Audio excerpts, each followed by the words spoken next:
आज शनिवार का दिन है, जिस दिन अपन इस दरिद्रता से मिलने के लिए पीपल के पेड़ के नीचे आए हैं।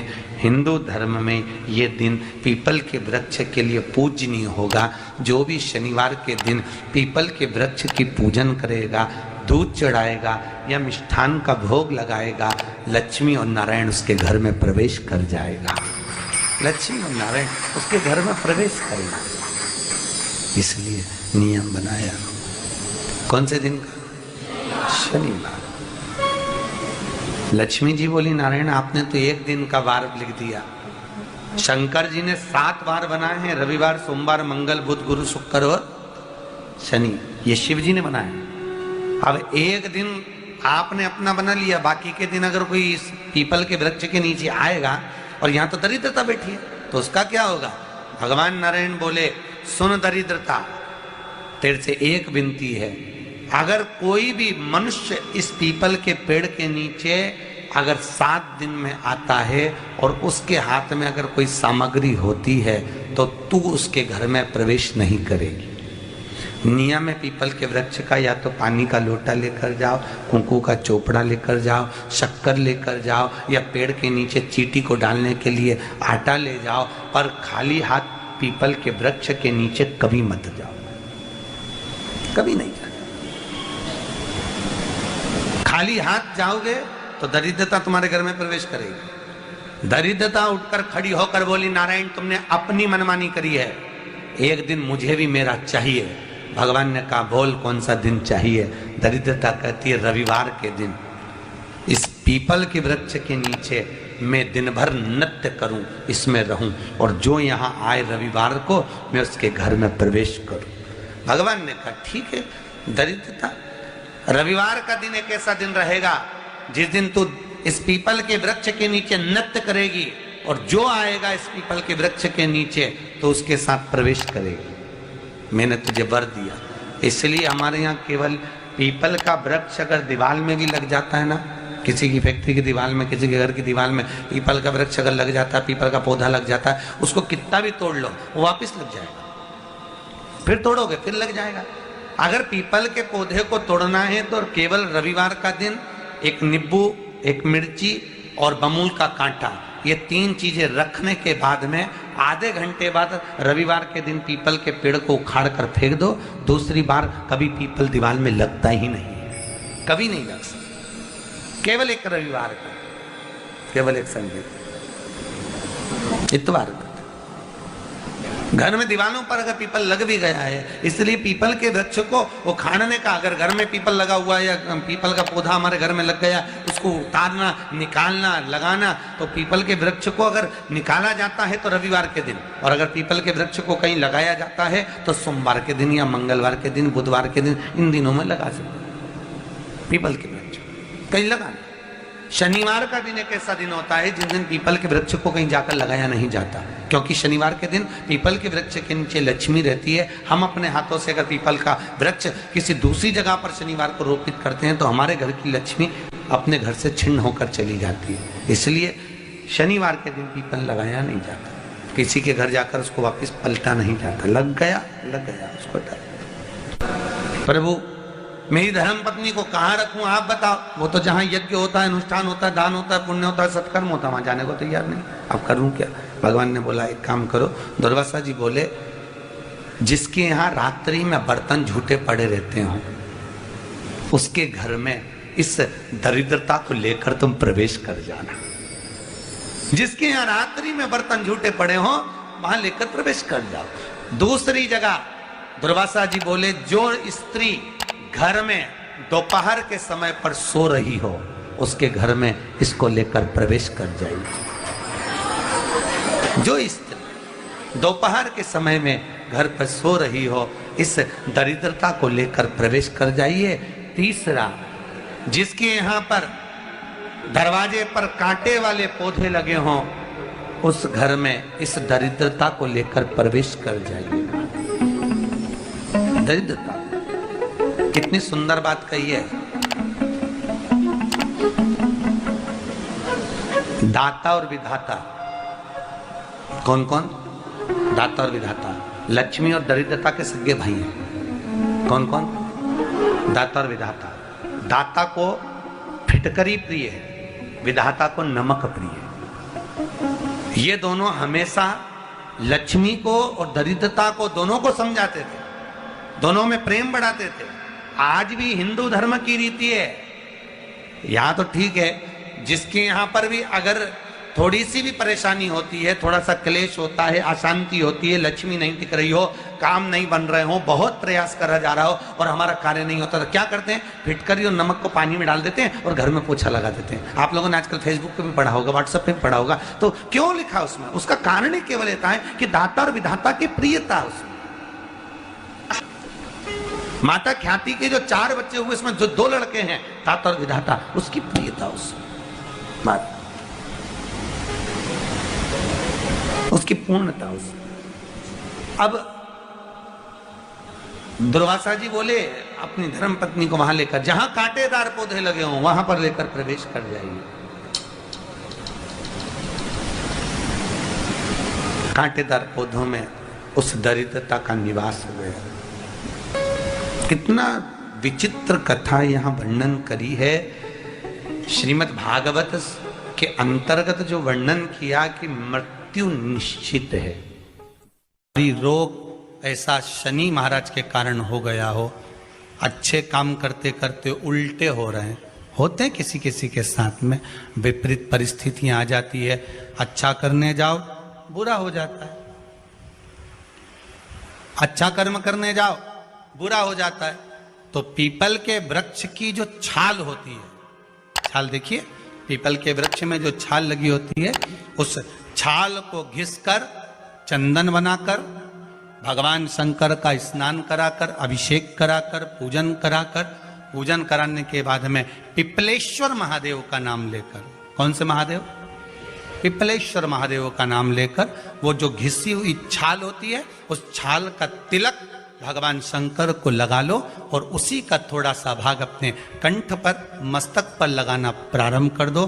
धीरे धीरे जो विपरीत दशा है वो सुधरना प्रारंभ हो जाती है। पर नाम याद रखना, पिपलेश्वर। काशी में जो शिव जी की स्थापना कौन ने करी? काशी में जो शंकर भगवान बैठे उनकी स्थापना करी थी शनि महाराज। किसने करी थी? शनि महाराज ने। क्योंकि भगवान शनि महाराज को उनकी माता के द्वारा श्रापित हो गए और शनि महाराज कांपने लगे। शनि महाराज कांपते कांपते, मैं जाऊं तो जाऊं कहां, करूं तो करूं क्या? महाराज, शनि महाराज दौड़े और दौड़कर भगवान भोलेनाथ के पास पहुंचे। हे शंकर, त्रिकालदर्शी, कैलाशी, अविनाशी, कृपा करिए बाबा भोलेनाथ, कृपा करो। क्योंकि दुनिया में 33 करोड़ देवी देवता हैं जिनको शनि लग सकता है, केवल एक किसको छोड़कर? शिव को छोड़कर। राम जी को शनि लगा तो 14 वर्ष वनवास चले गए। कृष्ण को शनि लगा तो मथुरा छोड़कर द्वारका चले गए। शनि लगा, हनुमान जी को शनि लगा तो गुफा में बैठकर राम राम जपना पड़ा। शनि सबको लगता है, केवल शनि नहीं लगता तो एक मेरे महादेव को, मेरे भोले बाबा को नहीं लगता। शंकर के पास में शनि आ गए। शनि ने आकर कहा, भोलेनाथ कृपा करिए बाबा, मैं बड़ा कष्ट में हूं, मैं करूं क्या? बाबा भोलेनाथ ने कहा, जा गंगा जी के तट पर काशी में जाकर एक शिवलिंग की स्थापना कर, उसकी आराधना कर और तेरा शरीर ठीक हो जाएगा, कष्ट नहीं भोगेगा। शनि महाराज ने काशी में जाकर शिव जी की स्थापना करी। आज भी नियम है, जिसको शनि लग जाता है, एक काजल की डिब्बी ले लो और काजल की डिब्बी को 21 बार उतार कर उसको एकांत में जाकर, जंगल आदि में एकांत में किसी पेड़ के नीचे इतना सा खड्डा खोद कर उसमें काजल की डिब्बी को डाल दो और मिट्टी से पूर दो, उस व्यक्ति का शनि समाप्त हो जाता है। काशी विश्वनाथ का नाम लेकर काजल की डिब्बी को 21 बार उतार कर अगर काशी विश्वनाथ का नाम लेकर शनि वाले व्यक्ति को अगर पेड़ के नीचे दबा दे, शनि समाप्त, शनि उसको परेशान नहीं कर सकता। काशी कितनी मूलता है, उस क्रम को देखिए। भगवान शंकर पर विश्वास रखकर एक एक पल, एक एक घड़ी, एक एक समय, एक एक नक्षत्र का शिव महापुराण में वर्णन है। यहां तक शास्त्र कहता है कि पीपल के वृक्ष की जब भगवान शिव रचना करे, पीपल के वृक्ष की जब रचना करी गई तो उस पीपल के वृक्ष में भी कौन सा समय किसका है ये शिव महापुराण वर्णन करती है। सुबह 4 बजे से लेकर 7:30 बजे तक पीपल के वृक्ष में ब्रह्मा जी का वासा होता है। 7:30 बजे से लेकर 10:30 पौने 11 बजे तक पीपल के वृक्ष में भगवान विष्णु का वासा होता है। 10:30 बजे से लेकर पीपल के वृक्ष में 11:30 बजे तक पितरों का वासा होता है। 11:30 बजे से लेकर 12:30 बजे तक पीपल के वृक्ष में आहूतों का वासा होता है। 12:30 बजे से लेकर शाम को 4 बजे तक पीपल के वृक्ष में वासुकों का वासा होता है। 4 बजे से लेकर शाम को 7:30 बजे तक पीपल के वृक्ष में शंकर का वासा होता है। 7:30 बजे से लेकर 9:30 बजे तक पीपल के वृक्ष में कुबेर का वासा होता है। 9:30 बजे से लेकर फिर कुबेर के वृक्ष में अन्य देवों का वासा चालू हो जाता है। इसलिए हमारा हिंदू धर्म कहता है, हमारे शास्त्र कहते हैं कि पीपल के वृक्ष को जब पूजा जाता है, पीपल के वृक्ष की जब पूजन करी जाती है तो सुबह 10:30, 11, ज्यादा से ज्यादा 11:30, ज्यादा से ज्यादा 12, उसके पहले पीपल के वृक्ष की पूजन कर लेना चाहिए। रात को कुबेर का वासा होता है, इसलिए पीपल के वृक्ष में दीपावली के दिन रात्रि को 8:30 बजे से लेकर 9:30 बजे के बीच में जो पीपल के वृक्ष के नीचे घी का दिया लगाता है उसके घर में कभी संपदा की कमी नहीं आती है, क्योंकि कुबेर स्वयं विराजमान होता है पीपल के वृक्ष के नीचे। क्यों? क्योंकि 11:30 बजे से लेकर 12:30 बजे तक पीपल के वृक्ष में पितरों का वासा रहता है, आहूतों का वासा रहता है, फिर वासुकों का वासा आता है। पितृ किसको कहते हैं? महाराज जो पूरी उम्र लेकर चले गए और उनके भीतर अभिलाषाएं बहुत थी, मैं ये भी करना चाहता हूं, मैं ये भी करना चाहता हूं, वो पितृ हो जाते हैं। आहूत किसको कहते हैं? जिस माता के गर्भ में बच्चा जन्म ले और मर जाए, या 6 महीने का गर्भ धारण करने के बाद अवर्षण हो जाए, जीव पड़ने के बाद 6 महीने के बाद अगर बच्चा गर्भ में भी शांत हो जाता है, कुंवारी अवस्था में शांत हो जाता है, जिसका विवाह नहीं हुआ ऐसा बच्चा जब शांत हो जाता है, अधोगति में कोई मर जाता है, सुसाइड कर एक्सीडेंट में किसी भी रूप में मर जाता है, तो वो आहूत कहलाता। शनिवार के दिन जो पीपल के वृक्ष में सरसों के तेल का दीप लगाता है उसको शनि कभी परेशान नहीं करता। एक बात हमेशा ध्यान रखिएगा, मान लो अगर कोई भारी रोग ऐसा शनि महाराज के कारण हो गया हो, अच्छे काम करते करते उल्टे हो रहे हैं, होते हैं किसी किसी के साथ में, विपरीत परिस्थितियां आ जाती है, अच्छा करने जाओ बुरा हो जाता है, अच्छा कर्म करने जाओ बुरा हो जाता है। तो पीपल के वृक्ष की जो छाल होती है, छाल देखिए, पीपल के वृक्ष में जो छाल लगी होती है, उस छाल को घिसकर चंदन बनाकर भगवान शंकर का स्नान कराकर, अभिषेक कराकर, पूजन कराने के बाद में पिपलेश्वर महादेव का नाम लेकर, कौन से महादेव? पिपलेश्वर महादेव का नाम लेकर वो जो घिसी हुई छाल होती है उस छाल का तिलक भगवान शंकर को लगा लो और उसी का थोड़ा सा भाग अपने कंठ पर, मस्तक पर लगाना प्रारंभ कर दो। धीरे धीरे जो विपरीत दशा है वो सुधरना प्रारंभ हो जाती है। पर नाम याद रखना, पिपलेश्वर। जम कितना भी दुख, विपदा, कष्ट सम्मुख में खड़ा हुआ हो, कितना भी दुख, पूंजी धन की अगर आपको कमी पड़ रही है और ऐसा लग रहा है कि मेरे पास में कुछ भी नहीं, हम तो यहाँ तक कहेंगे कोई मकान बना रहे हो, बेटी का विवाह कर रहे हो, बेटे का विवाह कर रहे हो, कोई अच्छा कार्य कर रहे हो, धन संपदा की भी कमती दिखे तो समय पर कांता भगवान का स्मरण कर, कांता चक्र का स्मरण कर, शिव और नारायण का नाम लेकर, एक बेलपत्र, एक शमी पत्र, एक श्वेत पुष्प, एक लाल पुष्प, दोनों हाथ में लेकर भगवान शंकर के अशोक सुंदरी के स्थान पर अगर समर्पित करा जाए तो संपदा की भी कमी नहीं आती। वो कांता चक्र है जो नारायण के। यहाँ तक शिव महापुराण की कथा कहती है, अगर कोई विद्वत ब्राह्मण ने आपको बताया है कि आपके घर में पितृदोष है कोई विद्वान ब्राह्मण ने बता दिया कि आपके घर में काल सर्प दोष है, कोई विद्वान ब्राह्मण ने बता दिया कि आपके यहाँ पर ये वास्तु दोष है और इस दोष को मिटाना जरूरी है। कोई ने आपको बताया, उस समय पर हमें घबराना नहीं।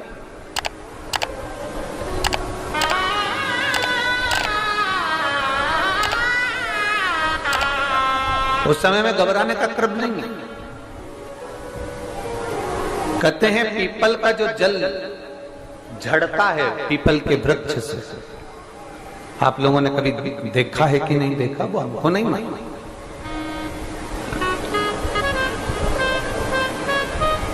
कितना भी अगर कोई वास्तु दोष बता दिया, पितृ दोष बता दिया, काल सर्प दोष बता दिया, कितना भी अगर कोई दोष बता दे, तो पीपल का जो जल वृक्ष में से झड़ता है, कभी कभी आप उसके नीचे हाथ रखकर देखना, थाली रखकर देखना, उसमें पत्थर पर देखना, तो वहां पर भी पानी के निशान आपको मिलेंगे, बूंद के निशान मिलेंगे।